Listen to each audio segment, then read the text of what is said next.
top seed Tennessee against Georgia. Portia Phillips averaged a double-double to lead a balanced Lady Bulldogs attack. Hall of Fame coaches and all SEC stars on display for throngs of fans. Which team will couple some bite with its bark?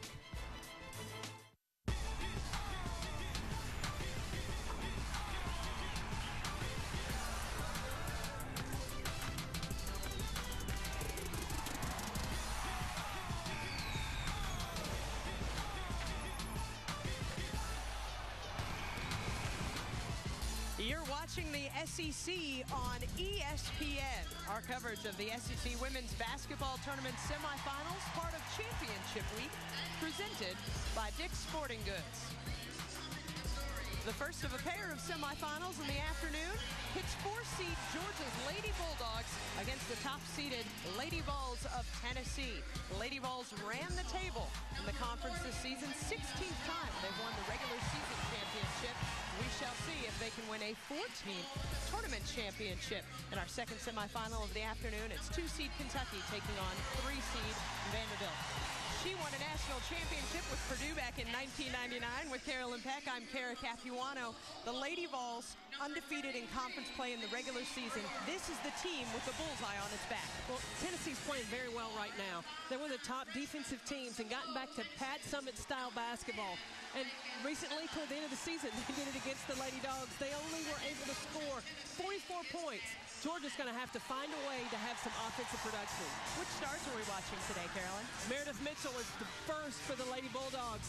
Now, she had a nice game, 18 points against South Carolina, and she was aggressive and attacked the basket. But somebody else that was aggressive attacking the basket, well, that was Glory Johnson for the Lady Vols. She has been the most productive post player for the Lady Vols this season, averaging a double-double. This had been done for a long time, since the likes of who? Candace Parker. Wow, the glory days, and they were not that long ago. Jasmine James running the point for the Georgia Lady Bulldogs. Kalida Miller, a fab freshman, also in the backcourt.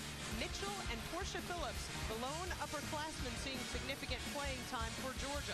It's a very different story for the Lady Vols of Tennessee. Run by the junior class. Not long ago, those juniors were freshmen, and they were killing Coach Summitt with a first-round tournament loss. But now Shakina Strickland, the SEC Player of the Year, Glory Johnson, Alicia Brewer, they have all grown up together, and they are playing confidently, seasoned in their experience. Speaking of seasoned experience, Pat Summitt in her 37th year at the helm of the Tennessee Lady Vols, all-time winningest coach, 8 NCAA titles, perhaps number 9 will be garnered by this team this year for Coach Summitt. Across the court, of course, her longtime nemesis, Andy Landers, in his 32nd year with Georgia. These two, Carolyn, combining for the most wins in a coaching matchup in women's college basketball history. We are ready to tip off the fans on their feet at Bridgestone Arena. Glory Johnson knocks it back to Megan Simmons. And Georgia's going to start out in the man-to-man defense. They have to keep a lock on Megan Simmons. This little freshman has led the Lady Vols in scoring, and she's not bashful about putting the ball in the air. Number 10, Megan Simmons, with the ball in her hands, voted Freshman of the Year in the SEC. Player of the Year misses her first shot of the game, but the Lady Vols maintain possession. I like what the Lady Vols are doing. Shakina Strickland has played 1 through 4 positions for the Lady Vols. So what does Pat Summitt do? Try to isolate, bring her in for the post-up early. Tabor Spaney with the first basket of the game for Tennessee from the baseline. In Knoxville, the last time these two teams met, Pat Summitt pulled out the zone defense, causing Georgia to have to shoot the ball from the perimeter. Today, she starts out in a man-to-man. Jasmine James drives on Brewer, blocked out of bounds. Tennessee ball.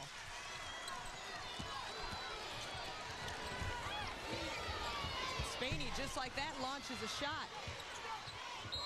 Tennessee maintains possession.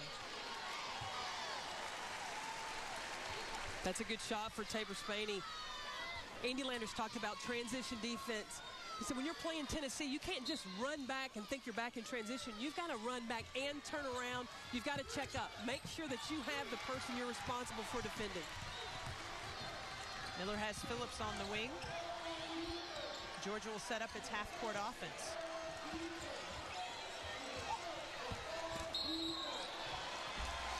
Double dribble called, turnover on Georgia.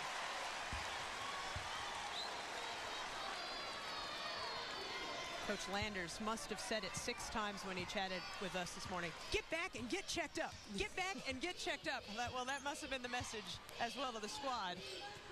He knows how important it is that you have got to defend every player on the Lady Vols team. They're all options to score. James hauls in the rebound. In the half-court set, what are the primary goals for Georgia, Carolyn? What they want to do is not take a quick shot. Andy Landers talked about if you come down and jack up a shot with the first 2 seconds, you know what you're going to do? You're going to have to spend most of the time sprinting back on defense, make or miss. So he wants you to have to make the Lady Vols defend you in the half court. Make them use some of that 30-second shot clock energy on the defensive end.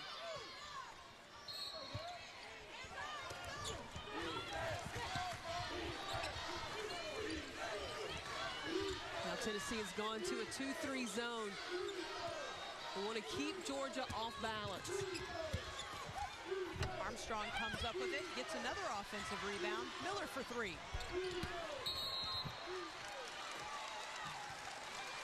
Carolyn, if you're the Lady Bulldogs and you just suffered a 33-point loss to Tennessee not even 2 weeks ago, how do you shake off the memory of that? You got to have amnesia. You really have to understand when you get into the SEC tournament, anything can happen.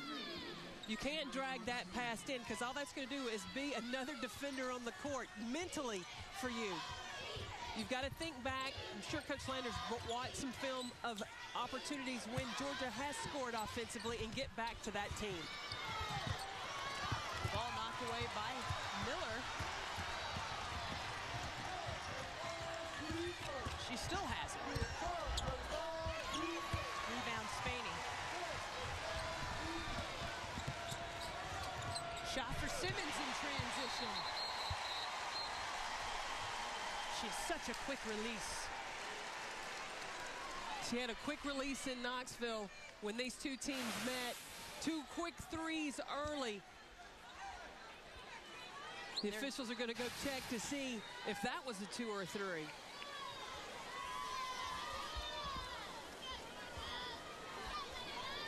I think it depends on whether or not she cut her toenails. It is that close, isn't it?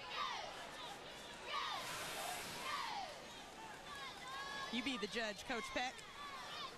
That's a 3. I don't know. We can't see much separation. They give it a 3.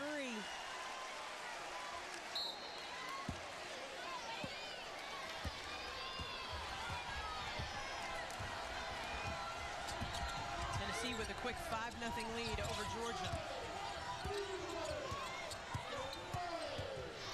Georgia's missing an opportunity right now. Jasmine Hassel's being defended by Shakina Strickland.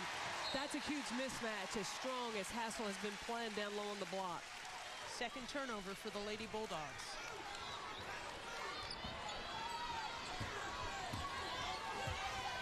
Now Georgia's gone to a matchup zone.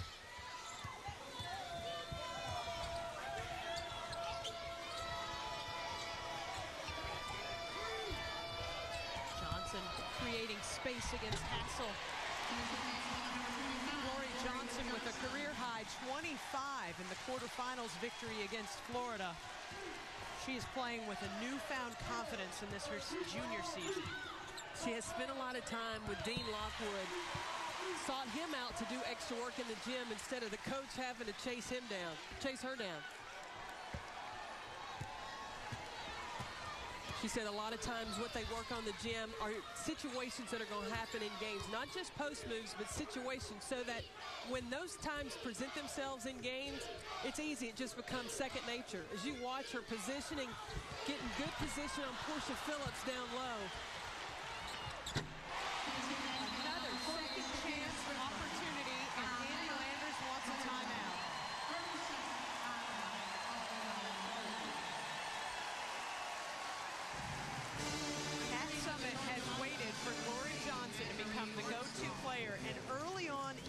non-conference season, she established this was her year. She's worked on different things with Dean Lockwood to put herself in position that will be game-like. A lot of times players get in the gym and they work on drop step or hook shots. They may go even game speed, but what Coach Dean Lockwood has done is put her in positions of using her body, doing the work before she receives the basketball, and create easy scoring opportunities for herself. Lori Johnson named to the All-SEC first team as well as the All-Defensive team. She was the SEC Player of the Week 4 different weeks this season. The accolades all year long. Throughout her 3-year career so far, she's been one of my favorite players because of her athleticism. She can rebound, jump up around the rim. She sprints the floor like a guard, and a lot of times defends the toughest player on the opponent's team. Lady Vols with a 9-0 advantage over Georgia Lady Bulldogs. 0 for 5 with 3 TOs. We'll see if they can find the touch. Why do I wear lightweight Audi Zero, Sonic?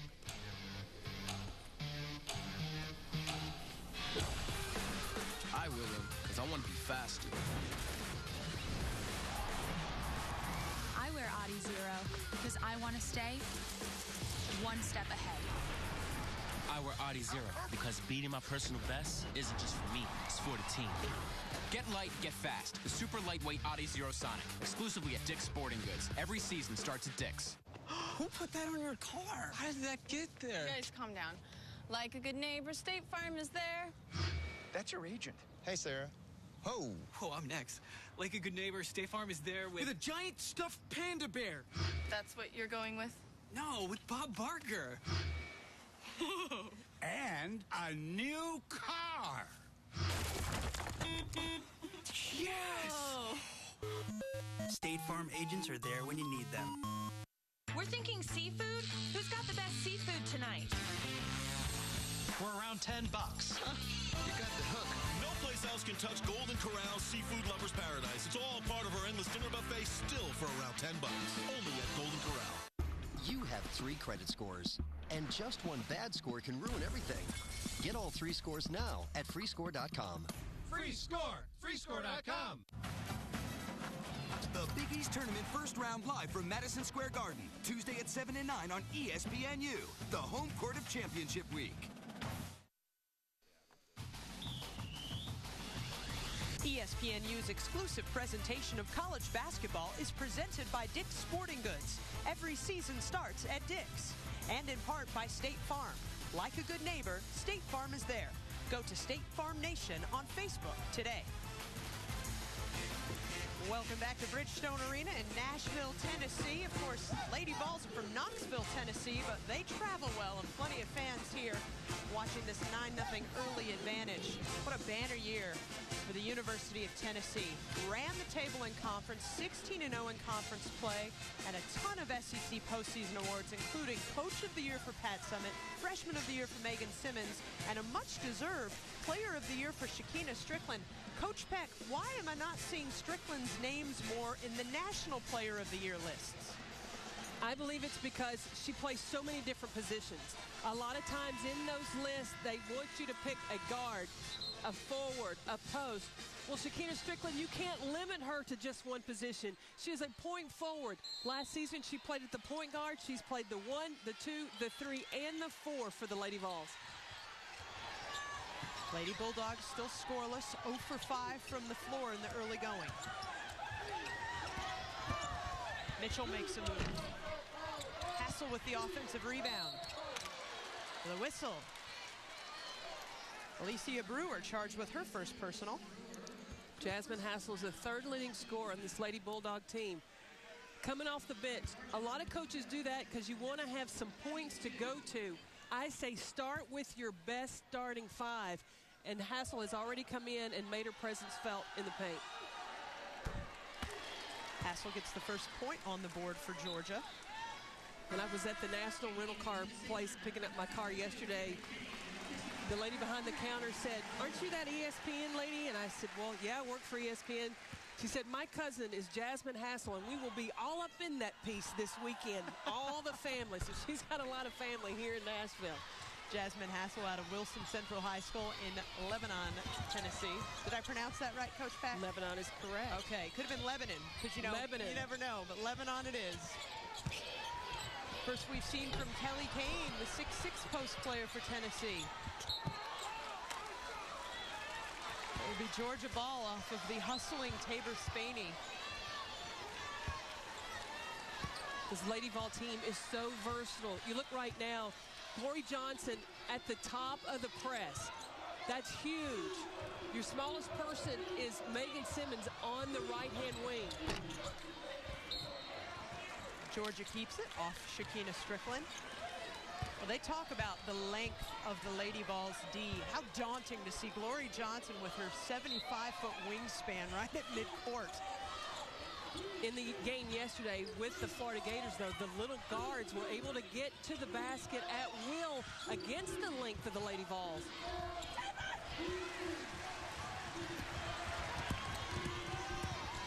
Simmons takes a shot in transition. Another offensive rebound for Tennessee.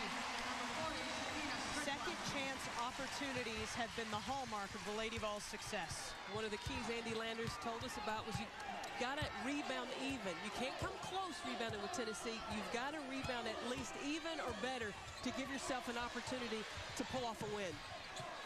This defense there from Kelly Kane almost got a hand on a pass. The three for James.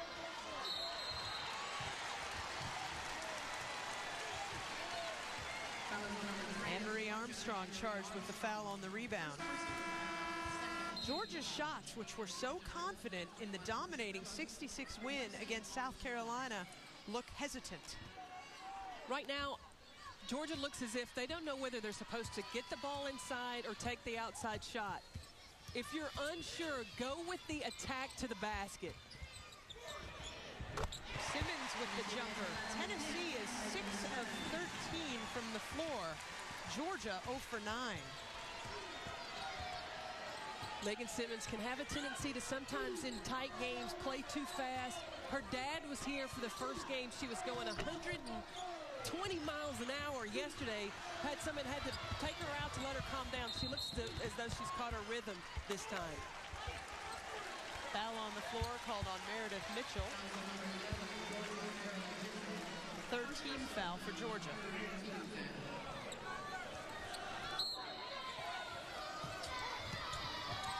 Spaney for three. What a contrast right now. It's like Tennessee can't miss a shot and Georgia can't buy a bucket.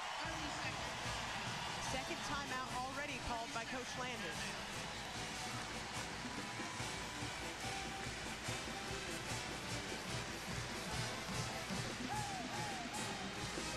You can hear from the clapping and the music. This is a very pro-Tennessee crowd here. I was especially appreciative of all the fans that showed up on the first day when Tennessee had a first-round bye. And it is a series that Tennessee has dominated, as with many of their Southeastern Conference series, 40 and 15 all-time. But Georgia did give Tennessee its last conference loss at Stegman Coliseum last January. That game was pretty controversial. Kelly Kane, fourth foul, then a technical, which meant a fifth personal foul. She was eliminated from the ball game, which left Tennessee without any major size in the paint, and Georgia was able to go on and pull off the win. And a pair of seniors that desperately fought for that win in Ashley Houts and Angel Robinson, who have both now moved on and graduated from the program. One of the things in playing against Tennessee, coaching against Tennessee, you know that they're going to put that pressure defense. One thing that you can look at doing is backdoor cuts. Right now, there's too much dribbling by the Lady Bulldogs.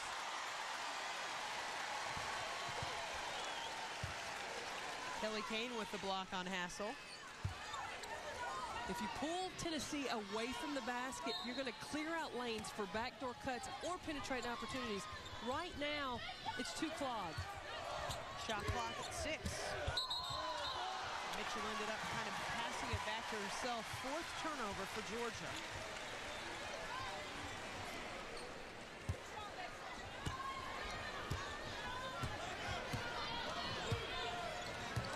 What's surprising, too, is Portia Phillips is not not getting shot attempts for Georgia.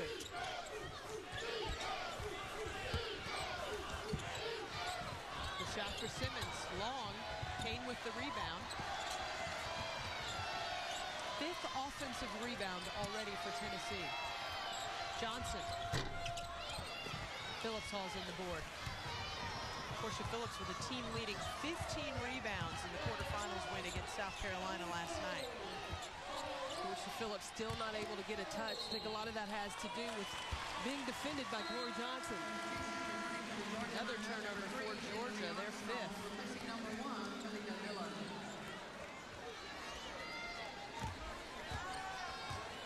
All of Georgia's turnovers coming off of unforced errors so far.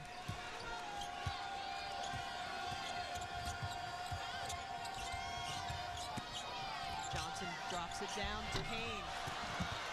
A rebound for Phillips. That's a high-low that should be an automatic 2 points with the size advantage that Kelly Kane has. Another turnover for the Lady Bulldogs. Kane knows it. Kelly Kane, 6'6", tying Vonda Ward for the tallest players in Lady Vols history. You look at the size matchup with Jasmine Hassel. That's no competition there. She could just drive on her right now. Yeah.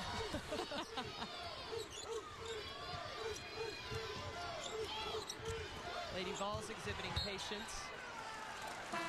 Shot clock will be at 8 when Tennessee has the ball. When we return, it's all Lady Vols all the time. The confidence of the 4th-ranked team in the nation. Welcome back to Geico Radio. It's savings on the radio. Call us, Steve. Go right ahead. Yeah, I just got a free rate quote on Geico.com.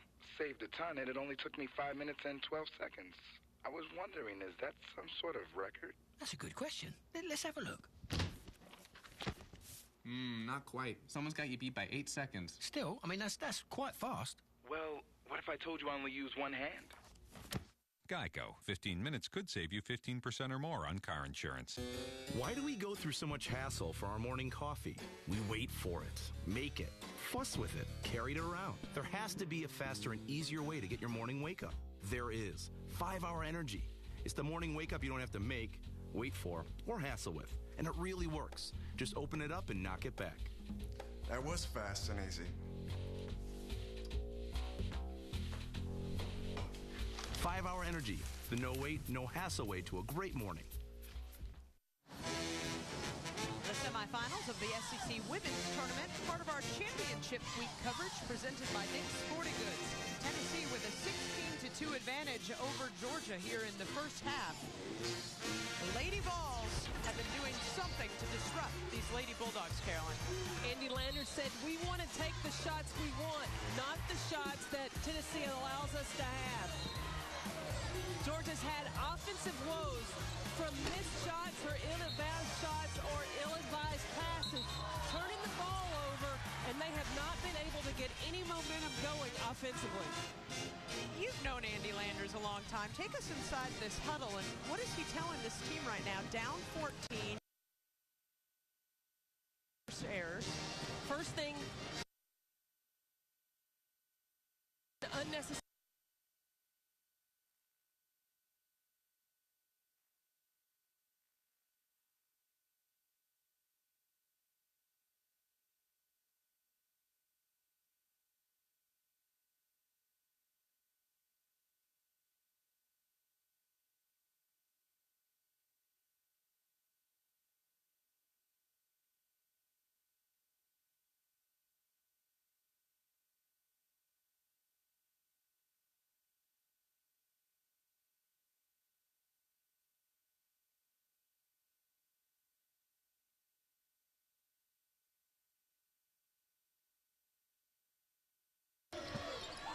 Armstrong in the lane, kicks it out to James.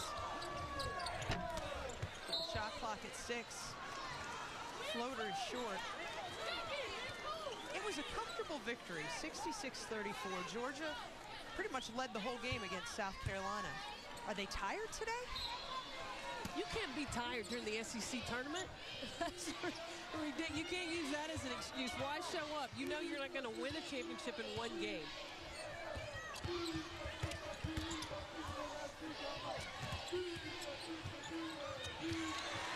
Strickland with a hand on it. When I went to the press conference, and both the Tennessee players and Pat Summitt talked about putting together 40 minutes of defense. That's definitely their focus today.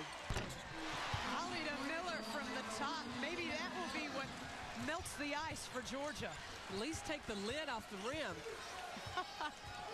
Only been able to score from the free throw line.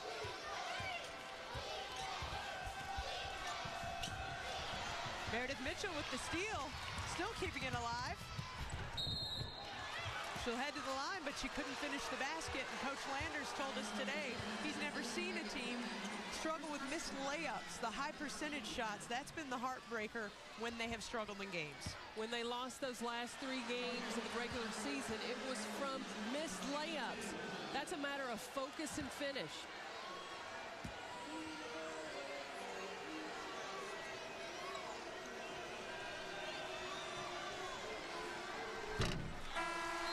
Mitchell only shooting about 54% from the free throw line this season as Armstrong and Hassel check out. Phillips back in the game along with the first we've seen from Tamika Willis. It's frustrating as a coach. If a player's missing 3-point shots, you can repeat, form from the free throw line. Layups, that's just a matter of focus and determination.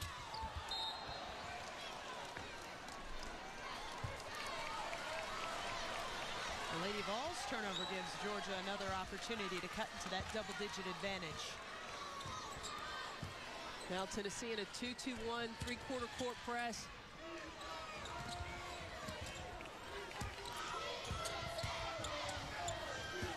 Jasmine James tries to find some space in the middle. Portia Phillips will head to the line. A shining light for Andy Landers from the free throw line. Tops in the conference, over 81%. The last possession, Georgia was patient in waiting to receive the trap, ball reversal, and then attack on the weak side. That's the first point in the game for Phillips, who averages over 11 and almost 11 rebounds a game. Vicky Baugh checks out. She committed the foul on Phillips.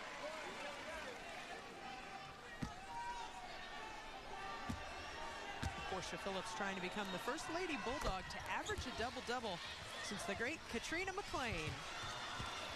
There have been some great post players that have come through the program after Katrina McClain that have not been able to do that. Tracy Henderson, assistant coach Lakeisha Frett, that's on the staff now. It's surprising it's been that long since a post player's averaged double figures. Now Phillips getting into a bit of a rhythm. Hit the 2 free throws, hit a basket, double-digit lead, cut tonight, 7. Georgia went too long without Portia Phillips getting touches in the paint.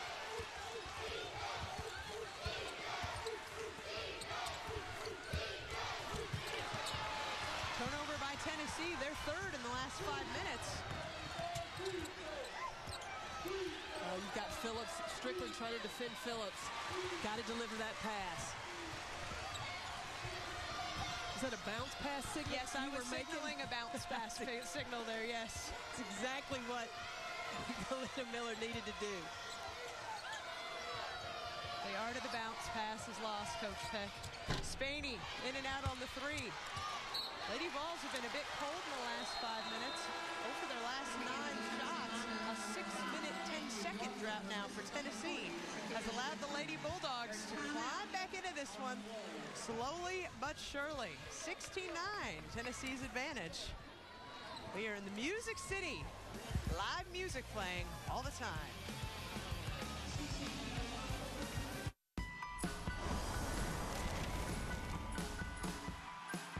I wrestle because it's just what I've done my entire life. When you win a big match, it feels great. There's no explanation for it. It's just one of those things where all the effort and all the hard work you've put into something, it finally pays off. It's just the best feeling in the world.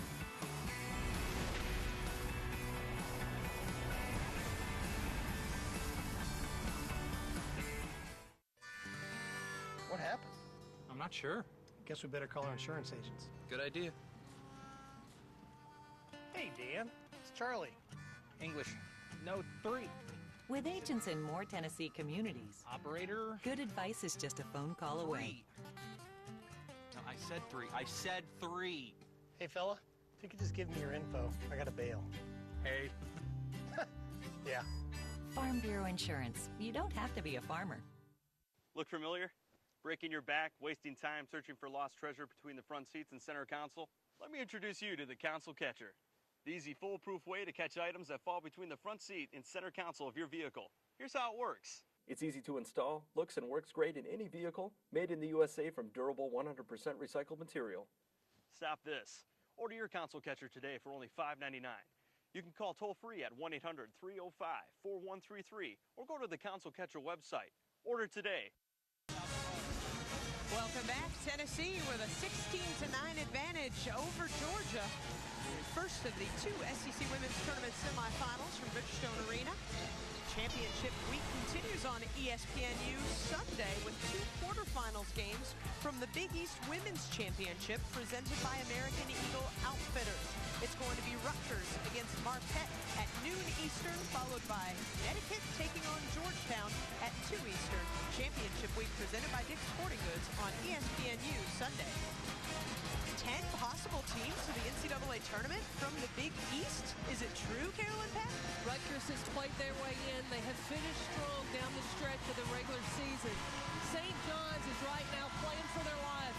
They dropped the game toward the end of their season to West Virginia. This is an opportunity for them to redeem themselves, and Syracuse is making a case to get into the tournament.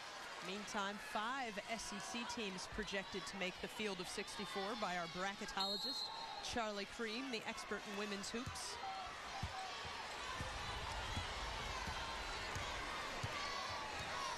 Tennessee now going with a lineup with 4 guards on the floor, Kelly Kane being the only center. So they're going to play a 2-3 zone, force Georgia to possibly just have shot opportunities from the perimeter. Kelly Kane with her 3rd block of the game.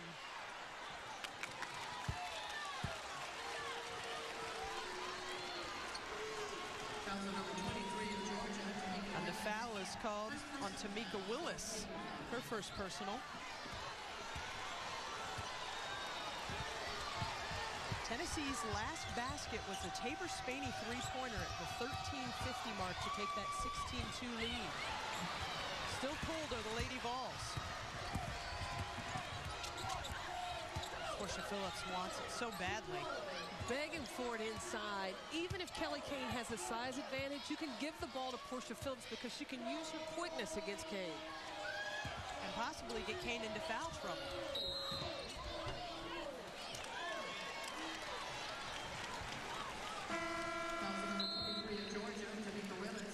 Another foul charge to Tamika Willis, her second.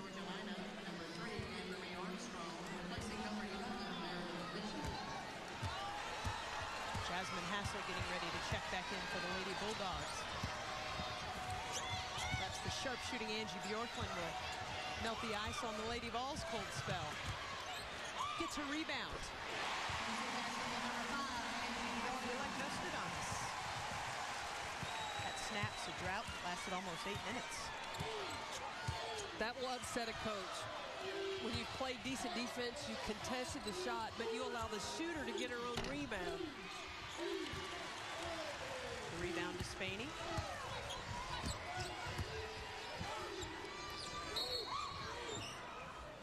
Foul called away from the ball.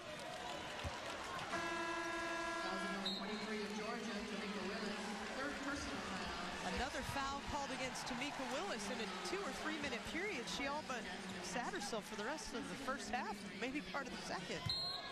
In the Florida game, it was Glory Johnson who fouled out 3 post players for the Florida Gators. Now it's Kelly Kane. She's a handful to deal with down low. Angie Bjorklund, the 3-point specialist this season, setting Tennessee records in both makes and takes from 3-point land, adding to it. Simmons with the steal. You're not catching her. They got to foul her. She's got some quickness. Second personal foul on Anne-Marie Armstrong. Would you call that a good foul, Coach? You have to. When you're chasing down an offensive player, you got to make sure that she doesn't have a chance to make that shot. Otherwise, you give her the potential three-point play. Her nickname is Speedy, and I'd say that says enough about Megan Simmons and the Afterburners. That's an understatement. Talking about Speedy with Megan Simmons.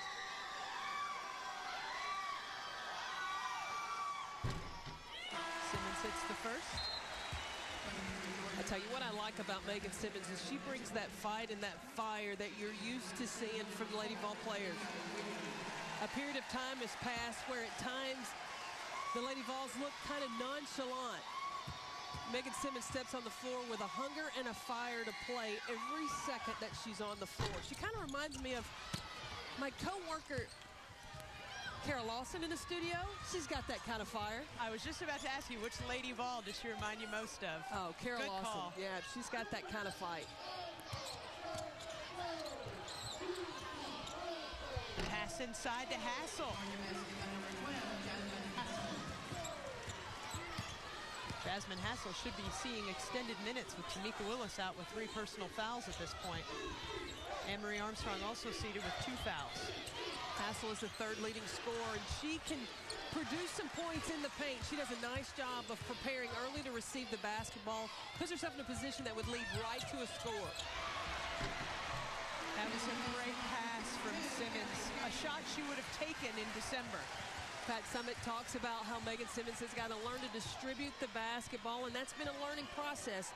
That last play shows that she's getting the idea of what Pat Summitt wants.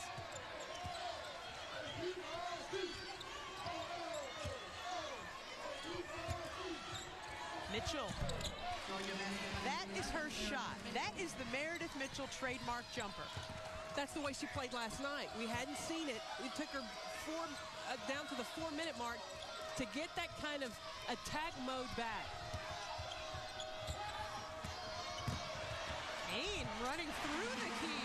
Powerful move to the basket. 2 straight hoops for 52. Tennessee is always going to have offensive runs. It's how you handle them. Georgia made a little run, was able to cut it to 7. They've got to find a way to consistently put points on the board.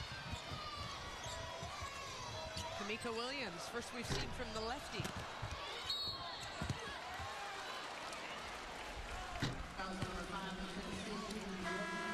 Foul called on Angie Bjorklund.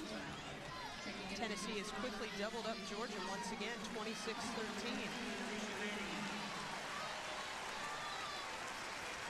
Alicia Manning takes a seat. Shakina Strickland back in the game for Tennessee. With a 6'6" center inside, Tennessee is able to play 4 guards. Now's the time when Shakina Strickland is really that post play. We talked about the number of different positions she could play. Foul on the rebound, whistled on Portia Phillips. That's her second personal foul. Tennessee had a little cold spell, but boy, when they score in a flash. Well, and Tennessee is heated up because the tallest player on the floor, 6'6", Kelly Kane, has been a tough matchup for the Lady Dogs. First, the assist from Simmons, then the screen and roll from A-Town. It's just too much for the Lady Dogs.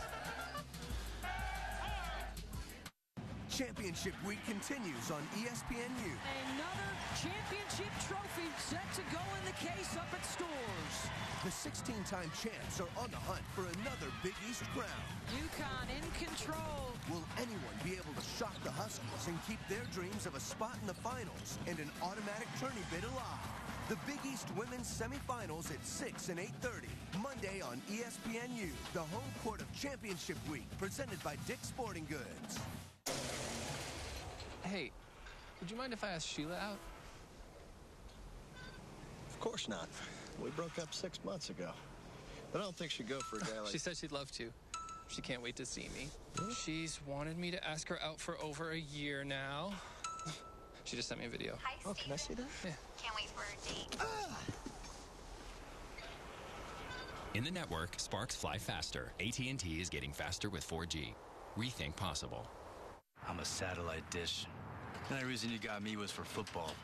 But for today's game, I'm a little fuzzy. So you tried to fix me. But you just made me loose. Newsflash. If you have cut rate insurance, you might not be covered for this. So get Allstate and protect your house and car from mayhem like me. Dollar for dollar, nobody protects you from mayhem like Allstate. Welcome back to Bridgestone Arena. Lady Bulldogs band support, fans blaring. But it's Tennessee right now with a 26-13 advantage over Georgia. Championship week continues on ESPNU Sunday with a pair of quarterfinal games from the Big East Women's Championship presented by American Eagle Outfitters. DePaul taking on the winner between St. John's and West Virginia in the first game at 6 Eastern, and then at 8 Eastern, 3-seed Notre Dame awaits the victor between Louisville and Villanova. Championship week presented by Dick's Sporting Goods on ESPNU on Sunday. Tennessee Lady Vols started 7 of 14 from the floor. They had a spell where they went 0 for 11, but in the last couple of minutes, 4 of 5, and Pat Summitt watching her squad quickly double up Georgia again. What was the difference between the start and this recent spell and that cold part in the middle? Well, substitution and getting you, when you play a lot of players, it's tough to get into, once the rhythm is set, you take hot players out, and then everybody's got to figure out, and you start changing the offense up. What Tennessee did was go back with size with Kelly Kane, because that's the advantage they have over Georgia. And I would say over every team in the Southeastern Conference this year. The size, really, you could see it night after night. That's true. Tennessee could go with 6'6" Kelly Kane, 6'3" Glory Johnson. Play her at the 3. You could go with 6'3" Lacey Brewer. Go with that big back line with a zone defense with triangle-style offense.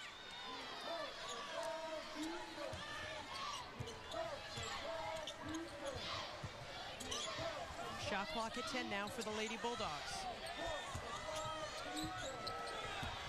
James off the dribble.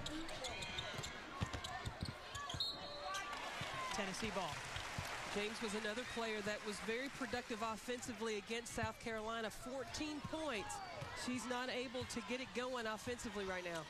4 Lady Bulldogs in double figures in that 66-34 win to advance to a date with Tennessee. Simmons for 3. She's got the confidence of a senior. Yes, she does. She has the confidence of a WNBA player. Yes, she does. And when she's making shots, it's like it exponentially increases her confidence level. And if she's missing shots, she has amnesia. She's going to come down and take another one. She never gets rattled. Shot clock at 7 now for the Lady Bulldogs. Armstrong feeds Mitchell. Fouled on the shot by Simmons. Her second personal. But what a nice first half for number 10. 9 points, 3 assists. She's 2 of 3 from three-point range. Quite a contrast to her SEC tournament debut in the quarterfinals. She was 100 miles an hour, and Pat Summitt had to rein her in, play Kamika Williams at the point guard position. I think it's, your freshman first SEC tournament. You look around with the number of fans, and not that she's not used to playing in front of a lot of people, but when you're in that tournament, there's a little more pressure on you, and you want to do so well, and it's because she's trying so hard. It's very evident that she has settled in.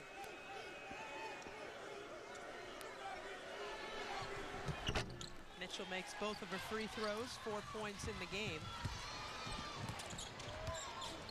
Megan Simmons having a fun moment there with assistant coach Mickey DeMoss. All smiles for the Cibolo, Texas rookie on this day. Armstrong fouls Kane. Her third personal. So now you've got Tamika Willis and Anne-Marie Armstrong both with 3 personal fouls and 2 minutes left in the first half. That could spell trouble for the Lady Bulldogs. When you've got 6'6" Kelly Kane. Glory Johnson right now is on the bench. She got the Florida Gators in foul trouble yesterday. You also have Lacey Brewer and Vicky Ball that the Lady Vols can go to. Now, those post players haven't been extremely productive throughout the season, but they've had spurts and moments. Lori Johnson has been the only consistent post player for Tennessee. Kane makes 1 of 2. Kane averages a little over 7 points a game. Right now, she has 5. That's a good sign for the Lady Vols.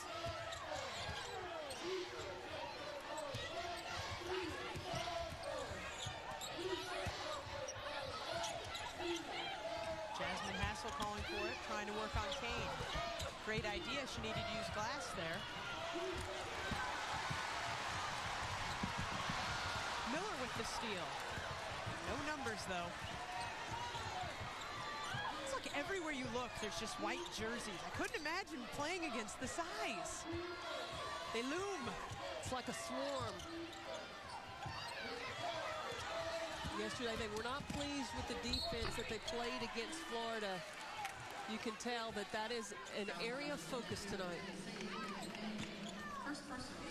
First personal foul against Kelly Kane, and some of the numbers to support what you were saying. Lori Johnson's conference play average. Last Lady Vol to average a double-double was Candace Parker in conference play. And you look at Kelly Kane, Vicky Ball, Lacey Brewer, and all 3 of those players have been struggling with injuries.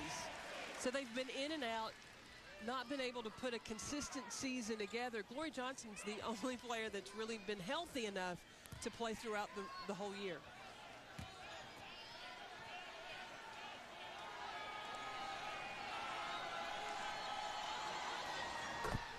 Mitchell makes the second free throw. Still a 15-point advantage for Tennessee. And now Georgia in a 1-3-1 half-court defense. Andy Landers is trying to change up things. Tennessee's just scoring at will. Kane in the middle, stripped on the way to the basket. Lady Vols maintain possession. The way you score against a 1-3-1 is to hit in the diagonal areas. Angie Bjorklund was there even though Kelly Kane was slashing down the middle of the lane. Lauren Avant handling the ball right now for Tennessee, another freshman. She and Simmons, just the 2 of them, comprised the 13th best recruiting class last year. Those are 2 great players. First personal called on Jasmine James. Avan has been cursed with all sorts of injuries all year long and hasn't been able to get herself and keep herself in game shape. And she was huge in that comeback win that Tennessee had at Vanderbilt, even possibly deserving of being in the starting lineup, but she just hadn't gotten herself in the top playing shape, so Pat Summitt uses her coming off the bench.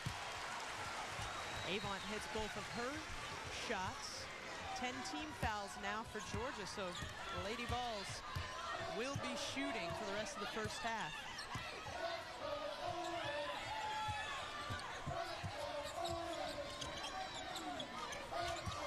Georgia's very passive around the perimeter of this zone.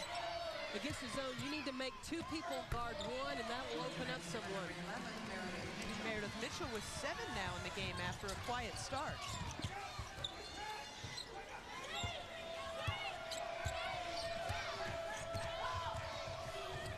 Bjorklund looking at Kane. Maybe a little drive by Strickland. She took a paw to the face on that make as well.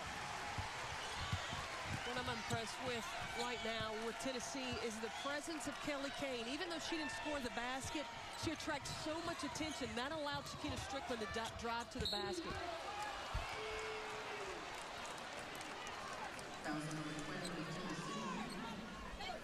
Lauren Inman, first personal foul, 7th team foul.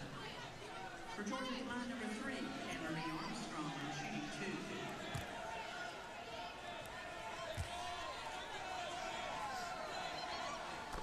Armstrong hits her first free throw.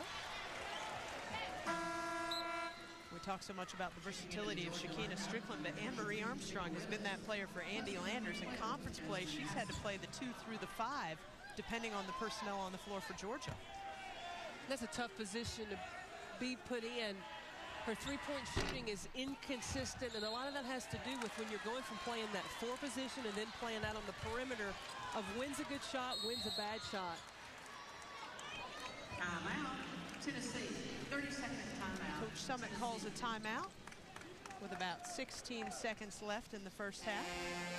Championship week continues on ESPNU on Sunday. We've got 2 quarterfinal games coming your way from the Big East Women's Championship presented by American Eagle Outfitters. What an outstanding morning session. Noon Eastern, Rutgers versus Marquette in a 4-5 matchup. And then the 1-8, UConn taking on Georgetown at 2 Eastern. Hoyas gave the Huskies a little bit of trouble the first time those two teams met. Connecticut only hit 14 field goals the last time those two teams met, but Connecticut still has Maya Moore, the best player in the country. Gino's not going to be able to say we've still got Maya for that much longer, Carolyn. But trust me, he's got recruits coming in. Of course, so that's what the best ones do. Every year you say, what is Connecticut able to be replaced? And he keeps filling it in. Gino Ariyama with 7 national titles, Pat Summit with 8, and everyone still looking up to the legend John Wooden with 10. Armstrong, the long shot. Georgia needed that boost of confidence before the break. Showing that versatility you just brought up. That's the end of the first half. Tennessee with a 35-22 advantage over Georgia. Lady Vols opened up with a 16-2 run. Right now, let's send it to Sports Center U with Kevin Connor, Abby Wayner, and Miles Simon.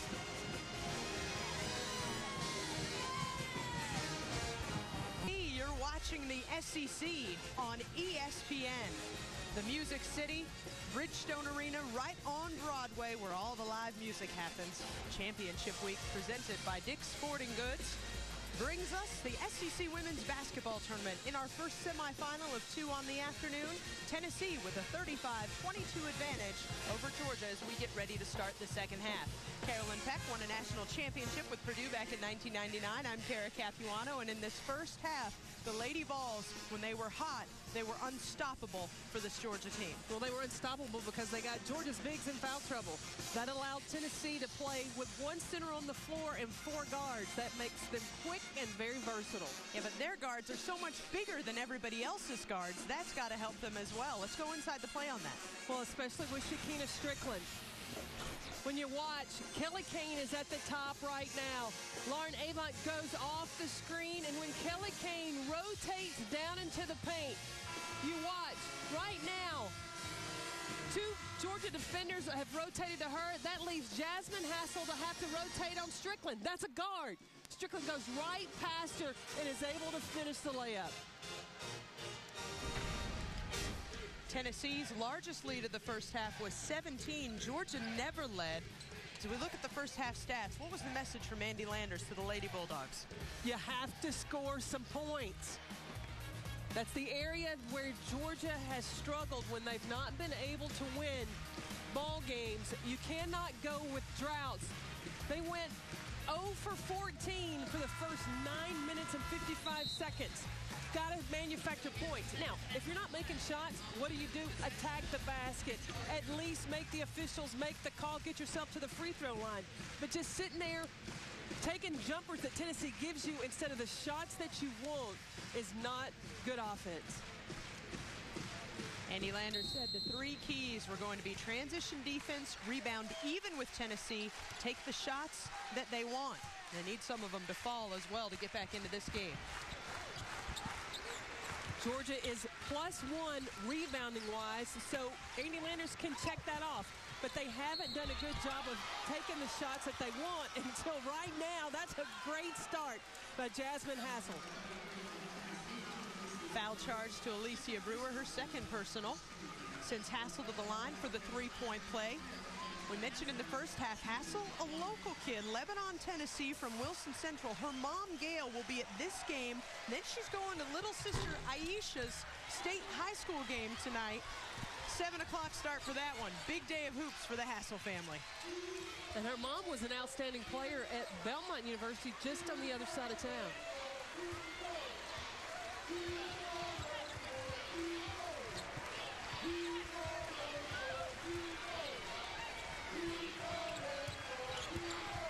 Georgia in a 2-3 zone, making Tennessee use the shot clock. But remember, Megan Simmons is on the floor. You have got to always get a hand in her face. Megan Simmons now with 12, the first player to double figures in this game. Portia Phillips with the jumper, short. That's not a good shot for Georgia. She could have continued on the drive and gone past Lacey Brewer.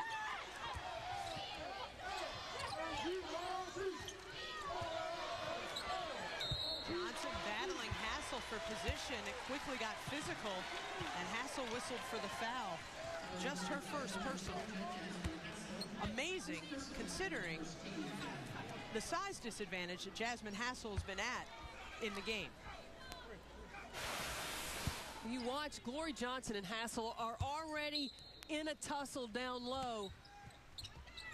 Glory Johnson won that battle. Simmons off the inbounds. Some players, when they're feeling it, clear out and let them shoot. She's been hot. She is hot, but Andy Landers is talking to his bench about how to defend her. You can't go out with your arm extended straight in front of you. That's easy to see over. You've got to put a hand up. Miller for three. It was a three-point basket by Miller that got Georgia scoring started in the first half. The offense already looks 100% better than it did in that first half for the Georgia Bulldogs.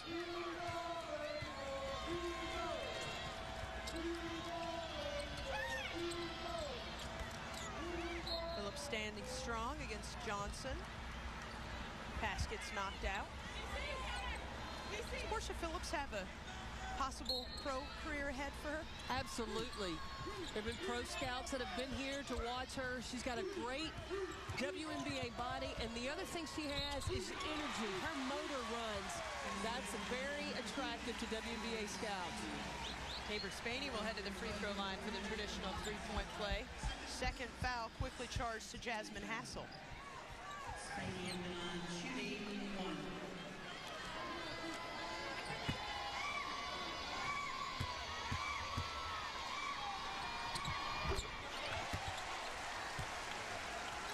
Spaney hits the bucket. Now Tennessee bringing the full court pressure, the 1-2-1-1 full court press. James all the way in transition. Key score for Georgia. She was scoreless in the first half. The Florida Gators were able to break Tennessee's press yesterday. The guards were able to dribble and attack, get to the rim. Pat Summitt can be happy. Phillips fouls Johnson hard, her third personal.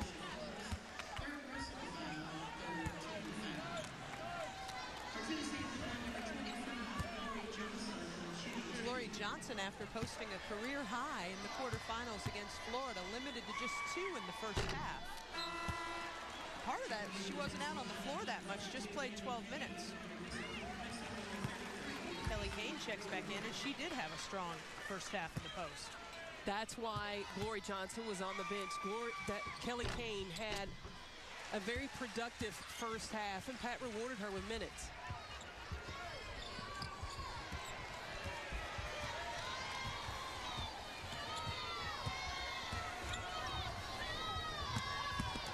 Hassel to the rim. That's an old school Georgia play. Andy Landers used to run that for Tracy Henderson, clear out on the elbow and then attack the bigger post player. Nice patience by Kelly Kane to wait till the defender was shaken off and make the basket. She's had a nice ball game, Kelly Kane has. She has made her presence felt. She's played with a lot of energy.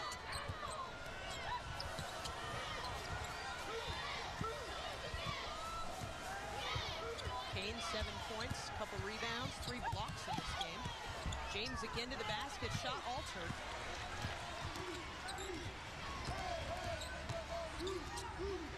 Haven't seen a ton of Lady Vols baskets in transition. Transition defense has been a focus for the Lady Dogs. They've gotten back and they've gotten turned around. Georgia has. That's what Andy Landers harped on at shoot-around this morning. Look at, right now, Georgia's just looking inside. Not any movement. A lot of standing is happening offensively. Phillips gets the offensive rebound. puts a shot back up.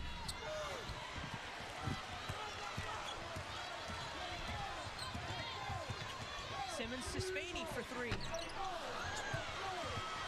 Miller has Mitchell on the wing. Pulls it up herself. Nice choice. Still a 12-point game, though. As good as the Lady Bulldogs have looked in this second half, Tennessee's margin has never wavered from comfortable. What Georgia has got to do is get stops. You can't trade baskets right now. And one way to do that, too, is rebound. Not allow Tennessee second chance opportunities.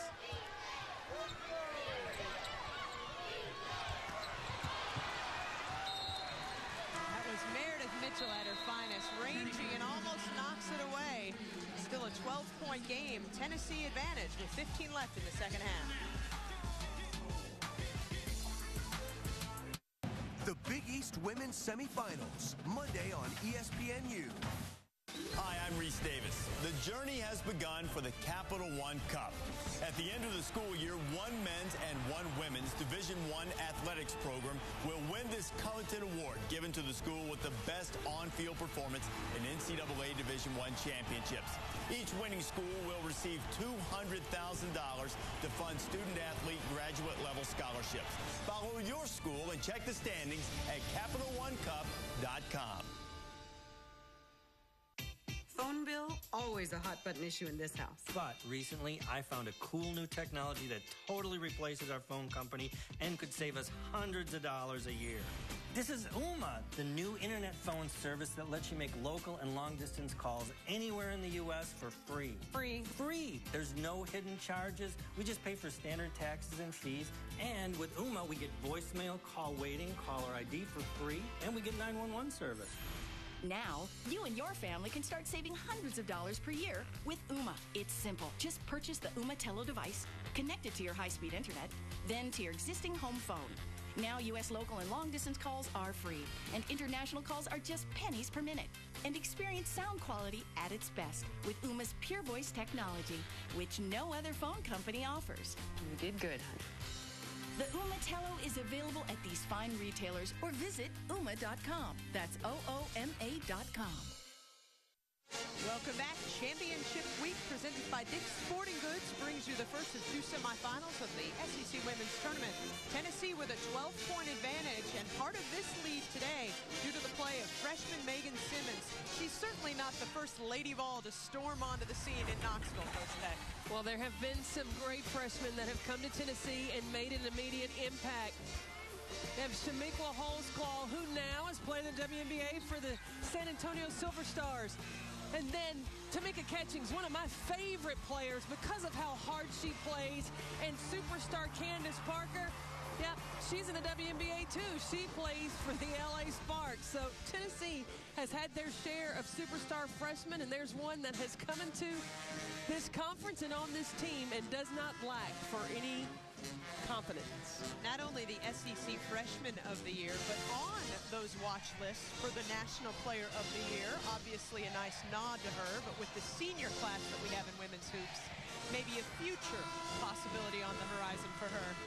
Rumor is that Pat Summitt didn't initially look at Megan Simmons, that Candace Parker was the one who pointed her in the direction of Cibolo, Texas. Oh, Pat Summitt will tell you that it was Candace Parker that called her coach up and said, you need to take a look at this little guard. And once Pat saw her, it was instant that she Love knew. at first sight. That's right. Needed her on her program.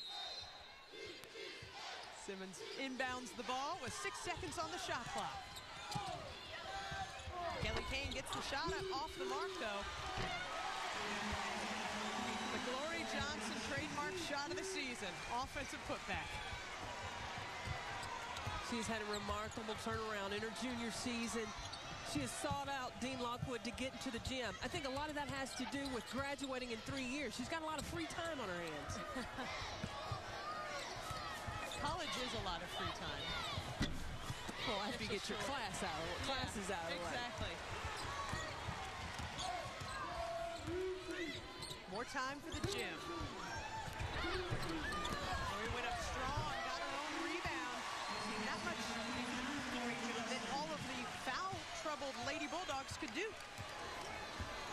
I'm sure Pat addressed with Glory Johnson. Now, you're not really in the stat sheets right now. You don't even know that you're on the court. You need to get involved.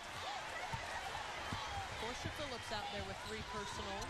Tamika Willis also with 3 personals. And Hassel on the bench with 3.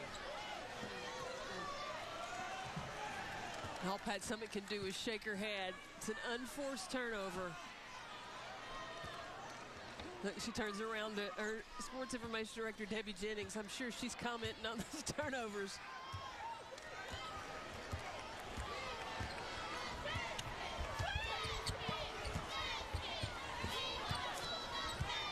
Jasmine James, with her team leading 12.3 points per game, needs to start to try to take this game in hand.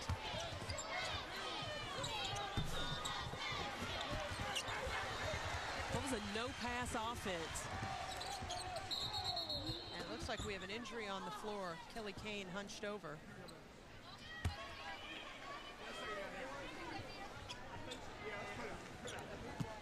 I didn't get a chance to see what happened on that play. I didn't see it live either.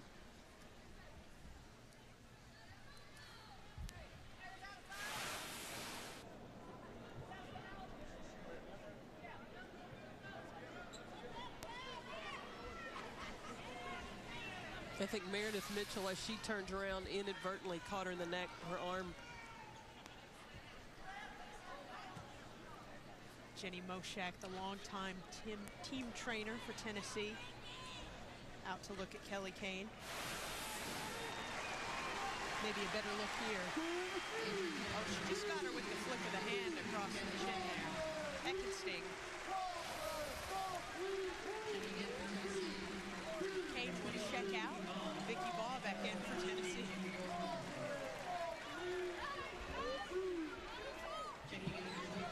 Seven points, 3 rebounds, 3 of 6 from the floor for Kelly Kane. Also a defensive menace with 3 blocks in this game. It's an opportunity for Vicky Baugh to get some minutes. As a freshman, she showed such great promise, but she has missed 21 months of playing with 3 different knee injuries. Great reaction from Strickland to thank Simmons for another fantastic feed.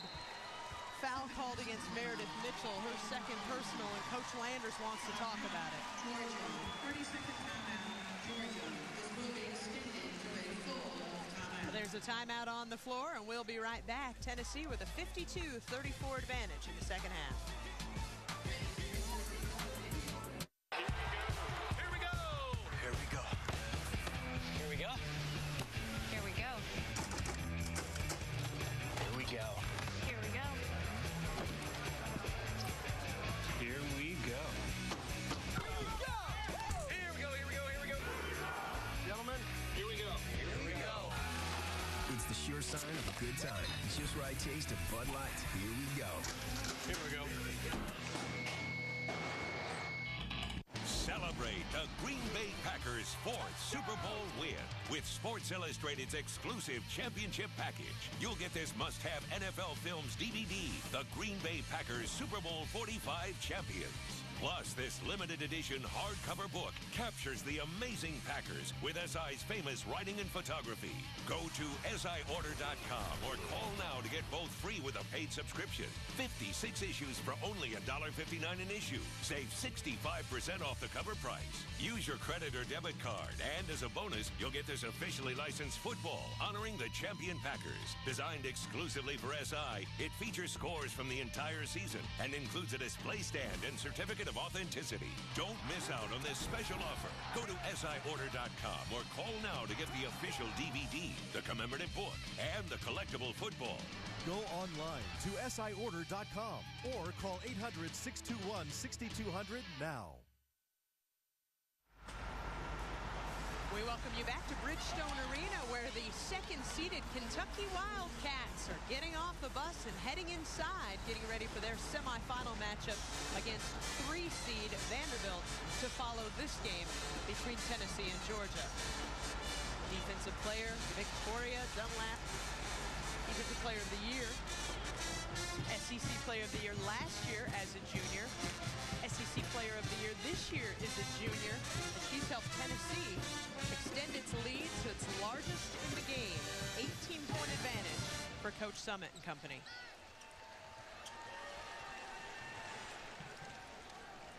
Shakina Strickland at the line to try to complete the three-point play. Tennessee's offense was inconsistent at the beginning of the year, and I think a lot of that had to do with the older players getting used to playing with the speed of Megan Simmons. Megan Simmons led the team in scoring, but she would take a lot of ill-advised shots at times.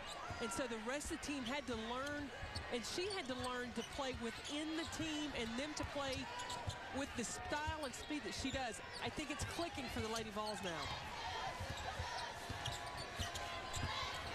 James behind the screen. Hits the shot, just her second make in 10 attempts.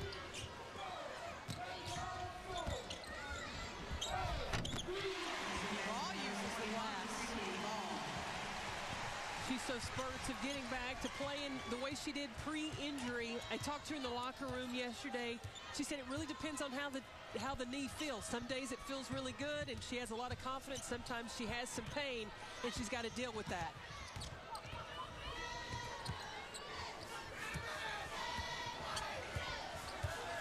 Miller with 6 on the shot clock for Georgia. Long three, in and out. Bjorklund comes down with it. She had Glory Johnson, but that would have been a needle to thread.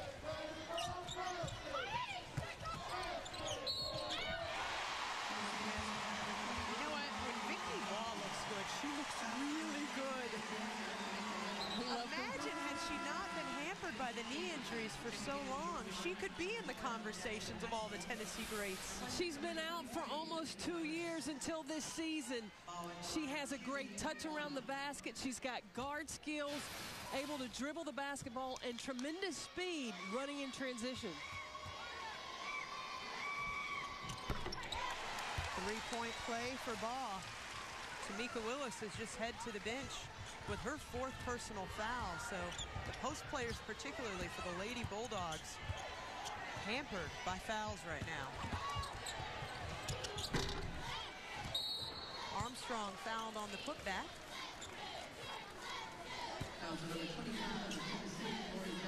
Glory Johnson's first personal.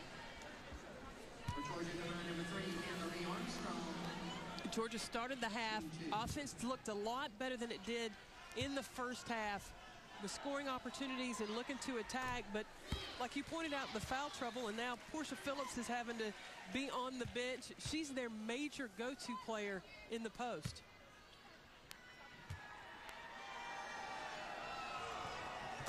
Anderson hits both.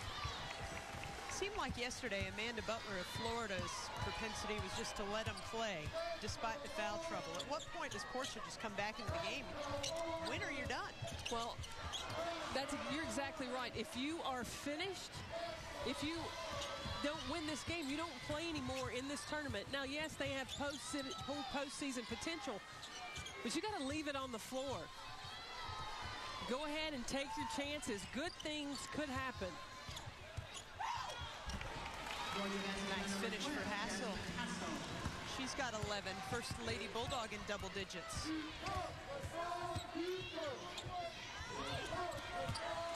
Hassel with the steal.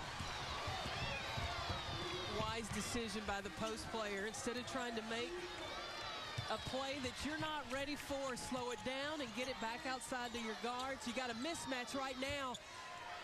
Megan Simmons is guarding Jasmine Hassel, and she can't get the basketball. Basketball's not even been on her side of the key. There's Hassel. Back to the comment about good things happening. Yes, it's a 16-point game, but if Georgia could just get some of that confidence it had in the winning days before this game is out, that could be a big benefit for Coach Landers heading into the NCAAs. He needs that. Not only right now to win, to get to the SEC championship, but if he were able to pull this win off, the momentum that he's been be able to put together 2-3 games in a row, because the way they finished the season wasn't good. Lost 3 in a row. They lost to Auburn, they lost to Tennessee, they lost at Florida. And the most disappointing thing Coach Landers said was that they were missing layups. It's not like missing jump shots. missing layups, and that's aggravating.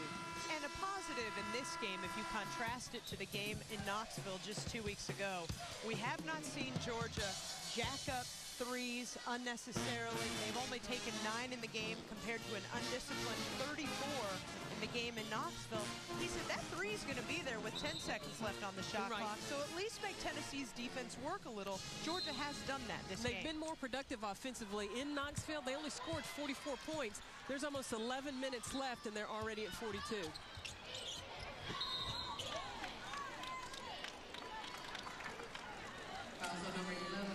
Foul away from the ball on Meredith Mitchell, and now she's got 3 personals. There's timeout on the floor. There's a timeout on the floor as Georgia's foul troubles become more numerable.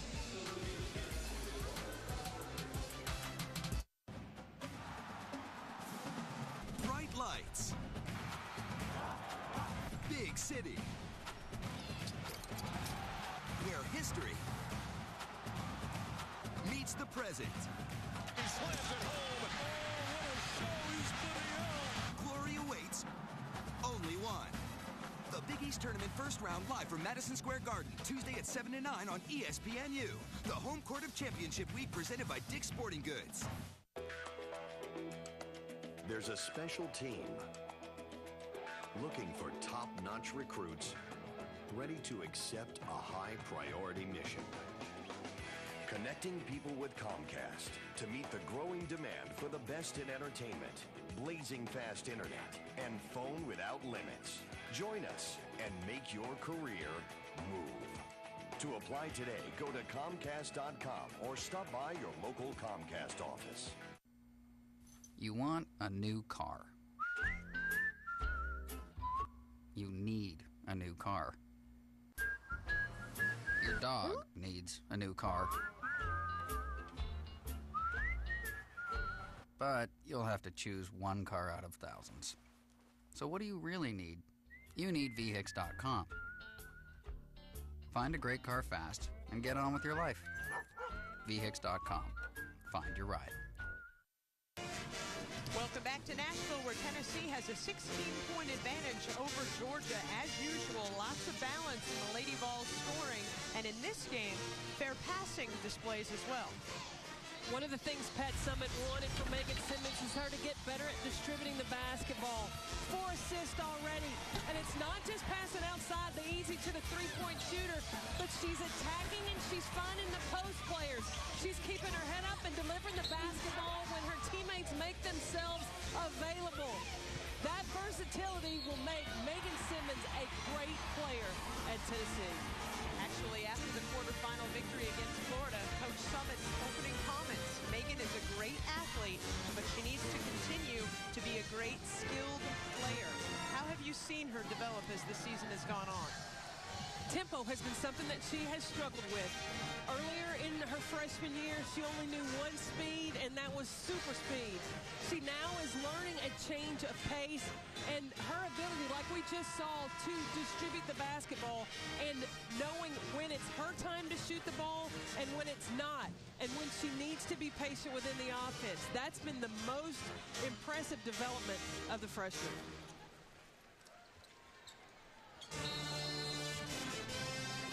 Tennessee ball. Angie Bjorklund for 3. Corey Johnson on the rebound. That's not unusual. She is a workhorse on the glass.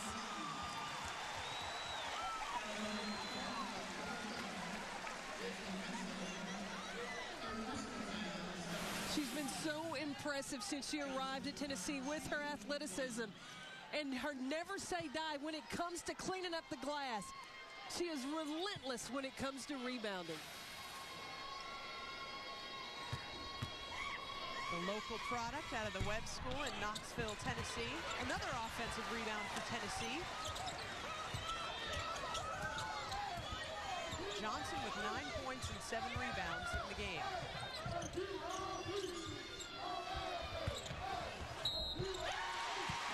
And she'll head back to the line to try to convert a three-point play again.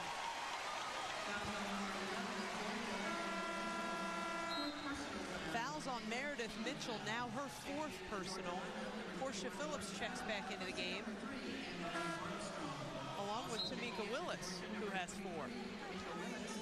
Placing number 12, Jasmine Hassel. Lori Johnson fouled out 3 different post players for the Florida Gators. And it's plays like that, attacking offensively or going to the glass, getting offensive rebounds. She's a tough matchup at the 4 position.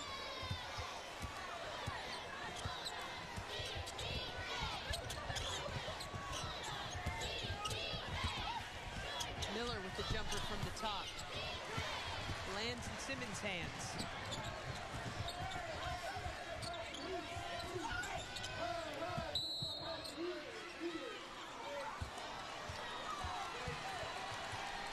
Oh, I don't know.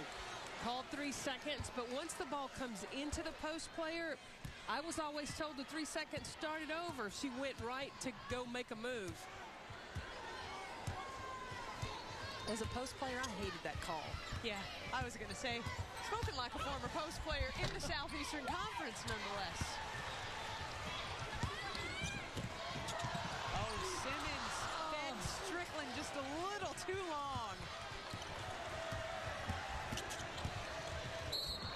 That was just fast and too much fast from those 2 players. Foul called on Angie Bjorklund. I like that the junior goes to the freshman. The pass was there. Strickland came back to the freshman and said, that's my fault. Keena Strickland hit the deck hard. She's heading to the bench, holding her hip. Mika Williams back in for Strickland now, with Simmons and Bjorklund in the backcourt.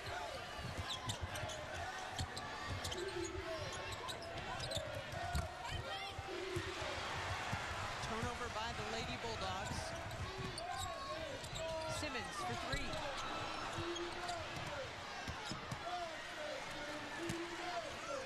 She smacks the ball hard. She's mad that she missed that shot.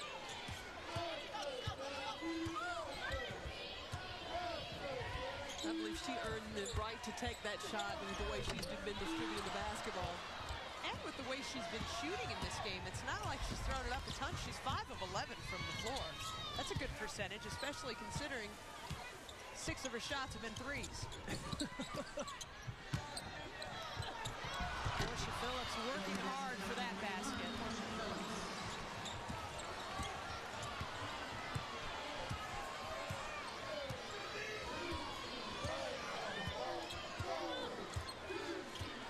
Tennessee very patient with their offense.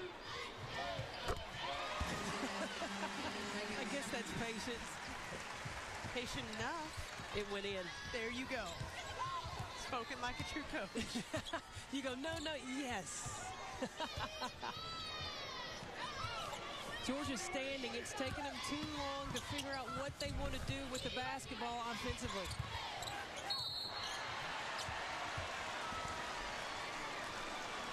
That reach-in foul is on Meredith Mitchell, and that is her 5th personal. She is fouled out of the game with 8 minutes left. May have been a bit of a frustration foul. Mitchell finishes with 7 points, 2 of 10 from the floor.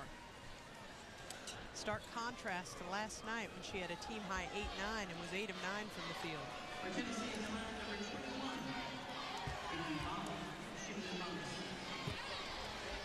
Ninth team foul for Georgia, so ball 1 and 1.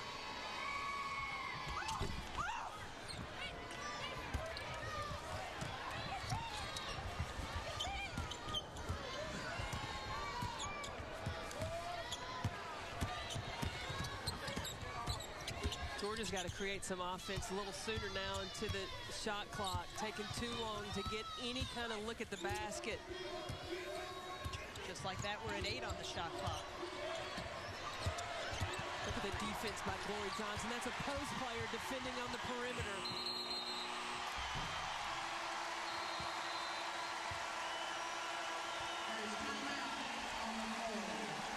Just like Coach Summit, the Lady Vols fans reward strong defense. Shot clock violation from Georgia, and there's a timeout on the floor. Strong stance by Tennessee. Phone bill, always a hot button issue in this house. But recently, I found a cool new technology that totally replaces our phone company and could save us hundreds of dollars a year. This is Ooma, the new internet phone service that lets you make local and long-distance calls anywhere in the U.S. for free. Free. There's no hidden charges. We just pay for standard taxes and fees. And with Ooma, we get voicemail, call waiting, caller ID for free, and we get 911 service. Now, you and your family can start saving hundreds of dollars per year with Ooma. It's simple. Just purchase the Ooma Telo device, connect it to your high-speed internet, then to your existing home phone. Now, U.S. local and long-distance calls are free, and international calls are just pennies per minute. And experience sound quality at its best with Ooma's Pure Voice technology, which no other phone company offers. You did good, honey. The Ooma Telo is available at these fine retailers or visit Ooma.com. That's OOMA.com. ESPNU's exclusive presentation of college basketball is presented by Dick's Sporting Goods. Every season starts at Dick's. Welcome back to Bridgestone Arena in Nashville, Tennessee. The Lady Vols looking to advance to the conference tournament finals and try to win their 15th conference tournament championship. For as many titles as Tennessee has, you'd think that they'd have more years in which they've won the regular season title and the conference championship, but that hasn't been the case. 16 regular season championships. Only 6 times have they been able to do the double. 7, actually, including last year. So 7 times. Well, you've got to remember the SEC for a long time had the reputation of the most talented and toughest conference in the nation. When you had teams that you had LSU and Tennessee that alternated during a certain amount of years of being ranked #1. Vanderbilt has been a team that has also challenged for the SEC tournament, SEC championship. The Georgia Dogs have had some stellar talent come through that program. Only twice when Tennessee's been undefeated in the regular season have they gone on to win the conference tournament. They have a chance to do that a 3rd time this year. Kamika Williams with the take. Williams can get to the basket at will. She's so quick, that first step, getting past her defender.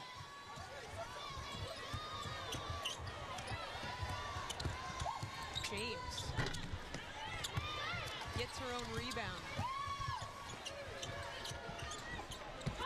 Pass down low to Phillips. She's got space. It's been that kind of day for Georgia. Still not able to score.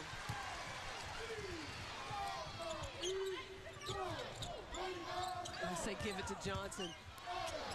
His timing, she was coming out to set a screen for her.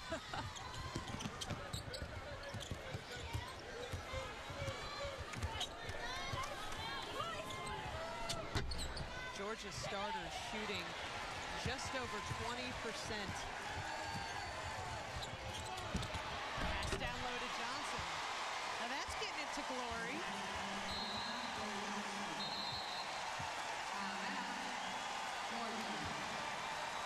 Points and 9 rebounds for Glory Johnson.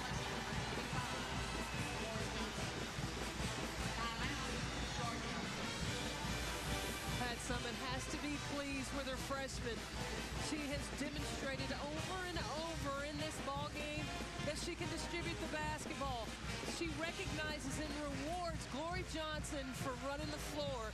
Yet another assist for Megan Simmons.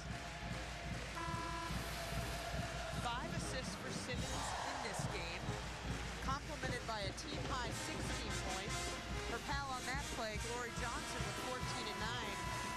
The thing that bewilders me most, Carolyn, about Tennessee's success is that on any given night, you don't know where it's going to come from. They've got tons of talent. Last night it was Glory Johnson. Today, Megan Simmons is showing a lot of versatility, her scoring ability, and she's sharing the basketball. It can be Shakina Strickland, who has played the 1, 2, 3, and 4 on the floor. Kelly Kane has made her presence felt at 6'6" until she was injured. A lot of different people can do a lot of different things for the Lady Vols. That was a nice pass from Jasmine to Jasmine. Hassel with the team leading 15 for Georgia.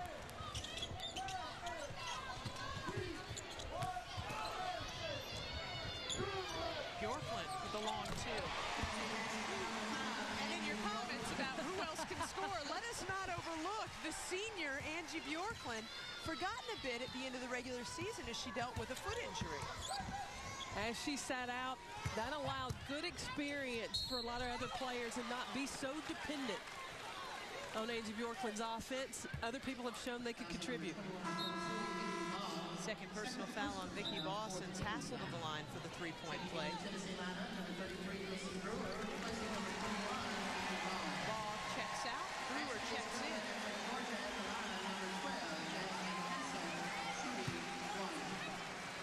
They've been hard on the Tennessee post players.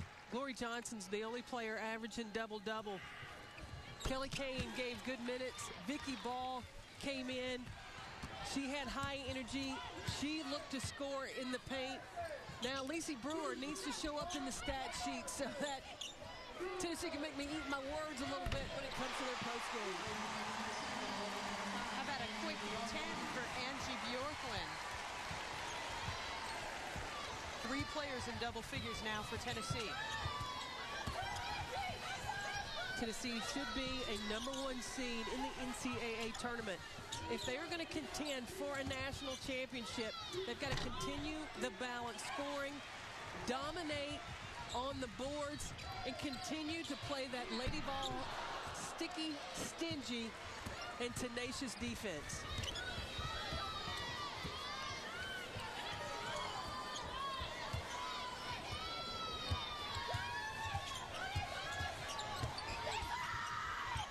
Taking Georgia too long to get a shot.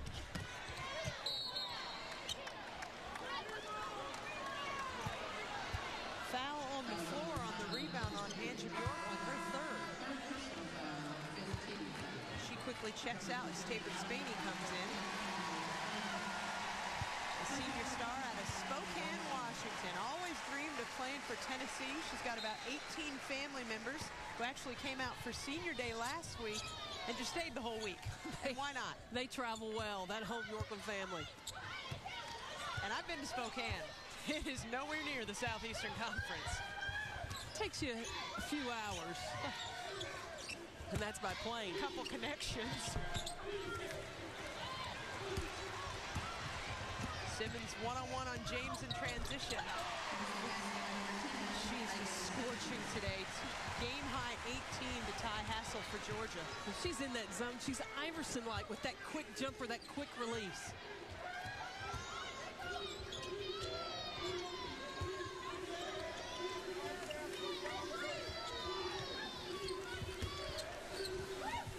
Anne-Marie Armstrong for 3. Phillips with the rebound and the putback. Georgia basketball number 21, Portia Phillips. Georgia with a strong start to this second half, but since it's been a whole lot of Lady Vols. Substitution checking in for Tennessee, number 12, Lauren Nevada. Number 10, Lydia Simmons. There's a timeout. We've talked a lot about the young players for Tennessee, but the Sage senior still getting it done in orange and white. Angie Bjorklund with 10, still sharp shooting. The all-time three-point specialist for the Lady Vols.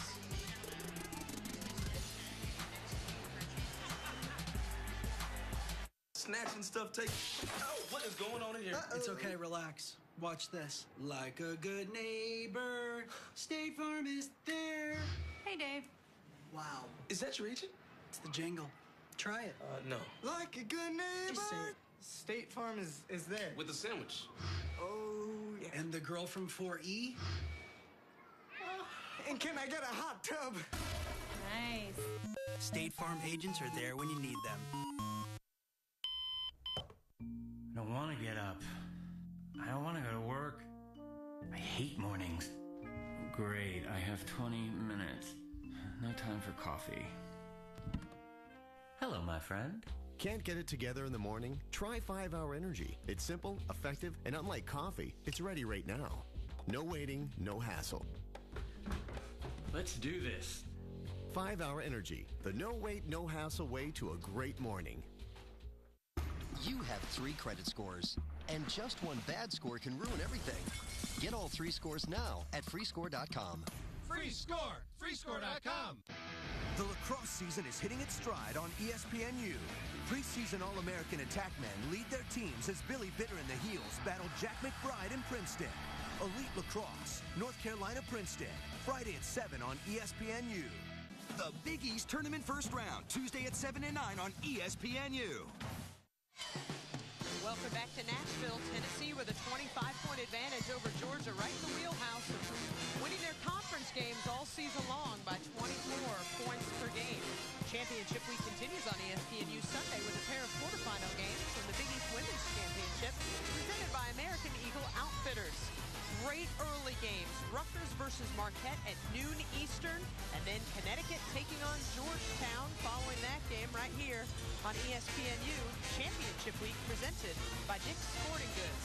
Just when you think the Scarlet Knights are going to have a down season under C. Vivian Stringer, they're the 4 seed in the tournament. Erica Wheeler has come along, scoring lots of baskets, scoring from the perimeter. And then Monique Oliver and Chelsea Lee in the paint have really anchored down low. I think that inside presence has given April Sykes a lot of confidence out on the perimeter. Now, you used to think Scarlet Knights defense, defense, defense. Well, they're putting some points on the board right now. Can never count out Coach C. Vivian Stringer. Some massive substitutions for Tennessee after that last time out. Avant with the rebound. Fouled by Portia Phillips on the way up. That will be the 4th foul on Phillips. Avant will shoot 2 also in the backcourt with her, Brianna Bass, and Sydney Smallbone, the other senior with Angie Bjorklund. Alicia Manning and Alicia Brewer up front.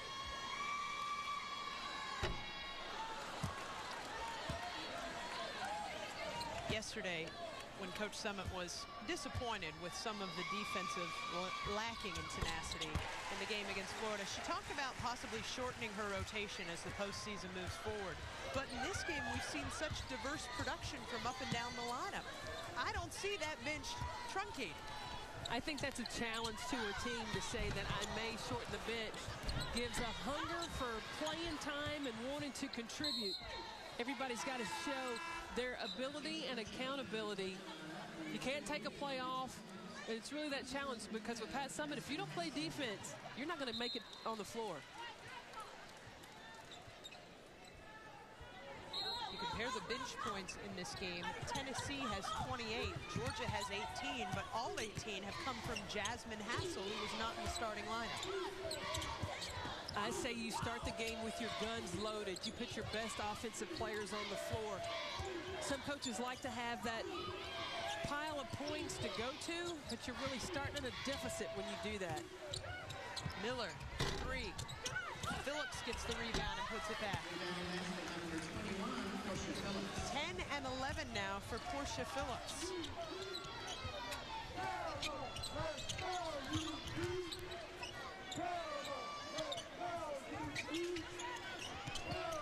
Tennessee is moving the ball very well, but they've got to time it. There you go, to get the ball inside to the post play.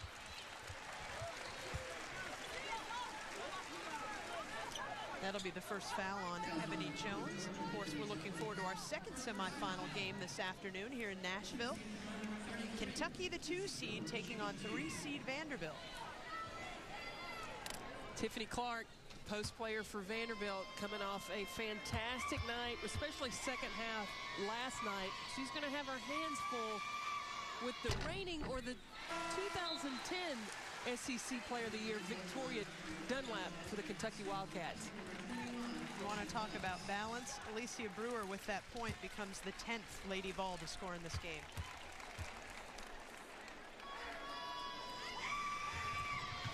Lacey Brewer was the MVP of the SEC tournament last season. she shot over 70% for the tournament, 14.7 points per game, almost 6 rebounds a game. Oh, she was a monster down low for the Lady Vols last year. Unstoppable. Kind of the way Jasmine Hassel has been in this game. And Hassel's just a sophomore. I look forward to watching her game mature. She's got a strong body, great footwork, and it shoots a high percentage. She has a great ability, nice hands that finish around the basket.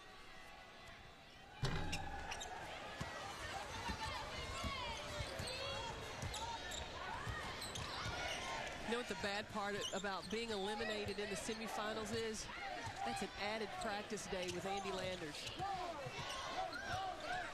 Not always fun when you haven't played your best ball game. And likely a nonplussed Andy Landers after the second straight considerable loss to Tennessee. You'd much rather be playing a game than having to go back to practice, but that's an opportunity to get better. Is that how you used to sell it to the players, Coach? Absolutely. This is an opportunity to improve. It's always teaching. Well, if he looks at the last game against Tennessee versus this game against Tennessee, they did show improvement. They took better shots. They took their shots. They just didn't make a lot of their shots. Jasmine James, despite the 3 there, has really struggled from the floor, just 3 of 14. One of the things I think Andy Landers will find from the film is that the first 10 minutes of the game, and especially Meredith Mitchell, was not aggressive-minded as she was yesterday in the quarterfinals. She picked that up as the game went along, but once you got into foul trouble, that can kind of take you out of your game. 6 on the shot clock for Tennessee. Bass for 3. Did you hear the fans with the audible gasp? They love Brianna Bass, number 1. Heskey.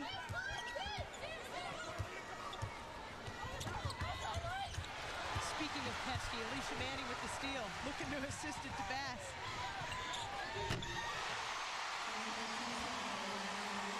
11th Lady Vol to score, and Simmons loves it. I love the unselfish play by Alicia Manning. She pointed to Bass to spot up. She wanted her to take that shot, get her number in the scores books. Alicia Manning, who has played considerable minutes, one of the few Lady Vols to not yet score in this game, still dishing it off.